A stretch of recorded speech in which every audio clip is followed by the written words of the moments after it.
હાલ થોડીક ઉતાવળ રાખ, આખી નર્સરીમાં બધા ઝાડવાને પાણી પાઈ દેજે. હમણાં હું આરામ કરીને આવું. મોટા ભાઈ ને આખો દી હુતું જ રહેવું. અમારે હું પાંચા ચડાવી નકરા ઢેડા જ કરવાના. આ બે ભાઈઓએ નર્સરીનો ધંધો તો એમ જમાવ્યો હે. લાવા જ હું ખોટું બોલીને બેયને બજાડું. એલા ભાઈ હું તો હું ઉઠ. એલા શું છે પણ હુવા દે ને. એલા હું નથી ઉઠ, નકર તારો નાનો ભાઈ રહ્યો ને એ તારી પેઢીઓ ઉઠાડી દે હે. કા વળી એવું બધું શું કર્યું? તારા નાના ભાઈએ નર્સરીના અંદર ગાંજાના ઝાડવા વાવ્યા હે. જા જલ્દી.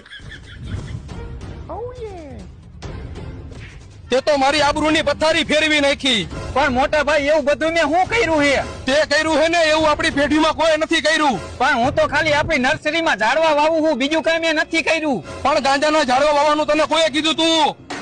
પણ મેં કઈ ગાંજાના ઝાડવા નથી વાવ્યા, તમારા આમ બસ. એવું હે? પાવડો માથામાં મારી લીધો હોત ને તો મજા આવે. જોયું ભાઈ, આવા લોકો જ આપણા